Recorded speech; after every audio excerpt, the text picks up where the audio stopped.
Hello દોસ્તો, સ્વાગત છે તમારું અમારી ગુજરાતી સ્ટોરી ચેનલમાં. સત્યનો અખંડ દીવો. સતયુગના અંતિમ સમયની વાત છે. હિમાલયની પર્વતમાળાની તળેટીમાં એક નાનકડું રાજ્ય હતું, સત્યપ્રસ્થ. આ રાજ્યનો રાજા વિક્રમસેન અત્યંત ધર્મધનિષ્ઠ અને પ્રજાવત્સલ હતો. તે રોજ સવારે ઉઠીને પહેલાં ભગવાનના મંદિરે જઈ પ્રાર્થના કરતો અને પછી જ રાજકાર્ય શરૂ કરતો. રાજ્યના મધ્યમાં ભગવાન વિષ્ણુનું એક પ્રાચીન મંદિર હતું. કહેવાતું કે આ મંદિરની સ્થાપના મહાન ઋષિ વશિષ્ઠે કરી હતી. મંદિરમાં એક દિવ્ય દીવો સતત પ્રગટતો રહેતો, અખંડ સત્ય દીવો. માન્યતા હતી કે જ્યાં સુધી આ દીવો પ્રગટતો રહેશે, રાજ્યમાં સુખ શાંતિ અને સમૃદ્ધિ રહેશે. એક દિવસ અચાનક આકાશમાં કાળા વાદળો ઘેરાયા. વાવાઝોડું આવ્યું, વીજળી કડકી અને એ રાત્રે પ્રથમવાર એવું બન્યું કે મંદિરમાં પ્રગટતો અખંડ દીવો બુઝાઈ ગયો. સવારે પૂજારી રડતા રડતા રાજા પાસે આવ્યા. મહારાજ, અખંડ દીવો બુઝાઈ ગયો. હવે રાજ્ય પર સંકટ આવશે.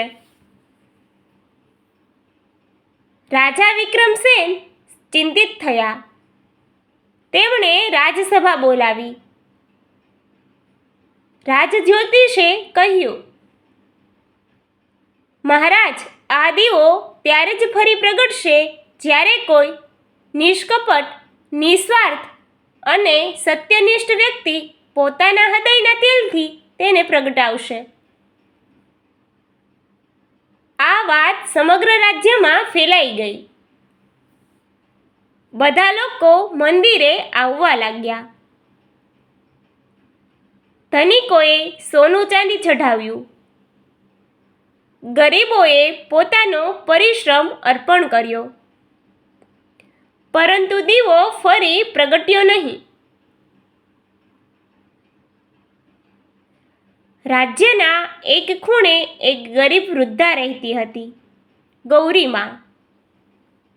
તેનો એક જ દીકરો હતો, શિવુ. શિવુ બાળપણથી જ સત્યપ્રિય અને દયાળુ હતો.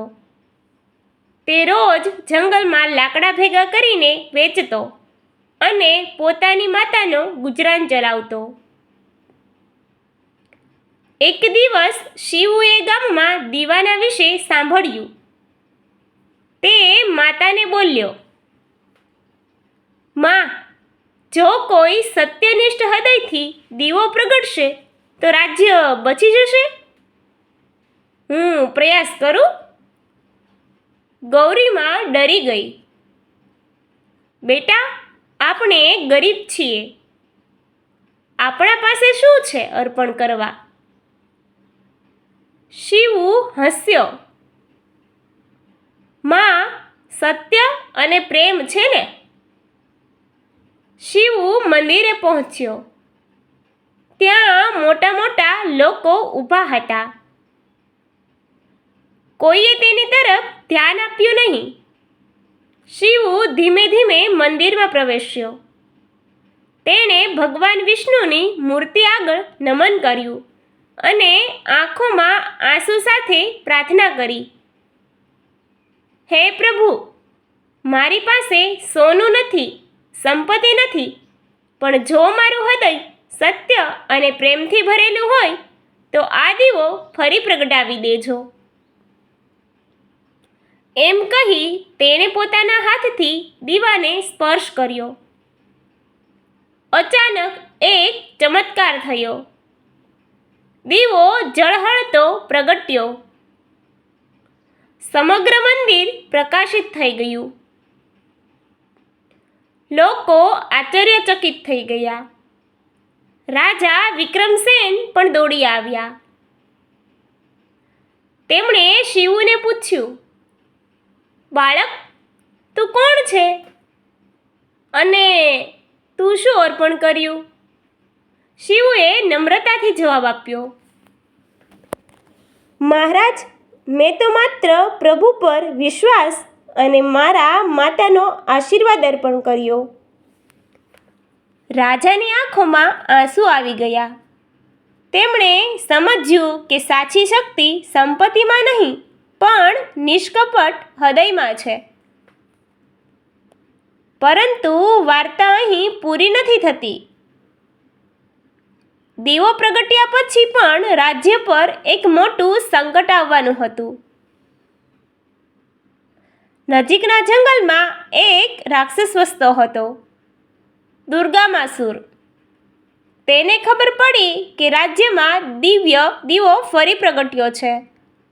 તે ગુસ્સે ભરાયો.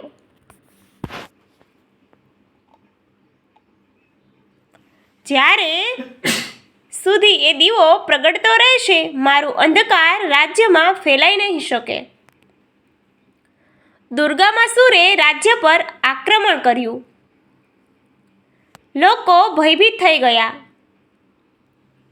રાજાની સેનાએ યુદ્ધ કર્યું, પરંતુ રાક્ષસ શક્તિશાળી હતો.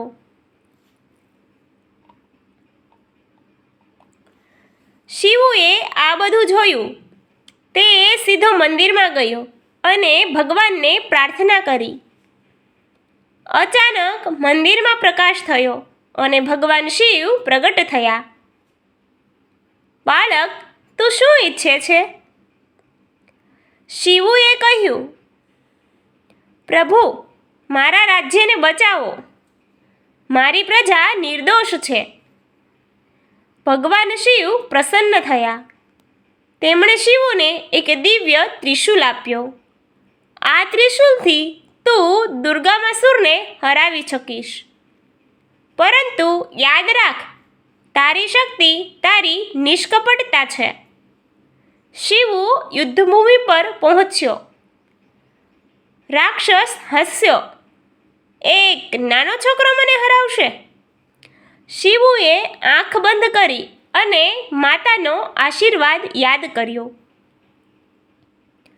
તેણે ત્રિશૂલથી પ્રહાર કર્યો. અચાનક ત્રિશૂલમાંથી તેજસ્વી પ્રકાશ નીકળ્યો. દુર્ગામાસુર ચીસ પાડી ધરાશાયી થયો. રાજ્યમાં ફરી શાંતિ છવાઈ ગઈ. લોકો હવે શિવુને વીર ગણવા લાગ્યા.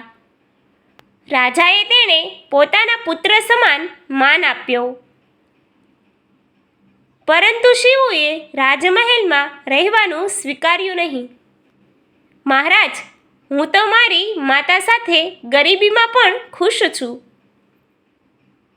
રાજાએ કહ્યું, બેટા, તું ગરીબ નથી. તું તો સત્યનો ધનિક છે. સમય પસાર થયો. શિવુની ખ્યાતિ ચારે તરફ ફેલાઈ. એક દિવસ મહર્ષિ નારદ રાજ્યમાં આવ્યા. તેમણે શિવુને આશીર્વાદ આપ્યો. બાળક, તું આ યુગમાં સત્યનો પ્રતીક છે. તારી કથા યુગો સુધી ગવાશે. અને સાચે જ શિવુની કથા આજે પણ કહેવામાં આવે છે. આ વાર્તાનો બોધ શું છે? સાચી શક્તિમાં સંપત્તિમાં નહીં, પરંતુ નિષ્કપટ હૃદયમાં છે. સત્ય અને પ્રેમ સૌથી મોટું અર્પણ છે. ભગવાન તેમને મદદ કરે છે જે નિસ્વાર્થ હોય. ગરીબી કોઈ દુર્ભાગ્ય નથી. ખોટું હૃદય સાચું દુર્ભાગ્ય છે. જ્યારે પણ જીવનમાં અંધકાર આવે, ત્યારે શિવુની જેમ પોતાના હૃદયમાં અખંડ દીવો પ્રગટાવવો. કારણ કે સત્યનો દીવો ક્યારેય કાયમી બુઝાતો નથી. તે માત્ર પરીક્ષા લે છે. અંતે પણ સંદેશ અખંડ છે. થેન્ક યુ મિત્રો. આવીને આવી અમારી વાર્તા જોતા રહો. અમારી ચેનલને લાઈક, શેર અને સબસ્ક્રાઈબ કરવાનું ભૂલતા નહીં. મળીએ બીજી વાર્તામાં.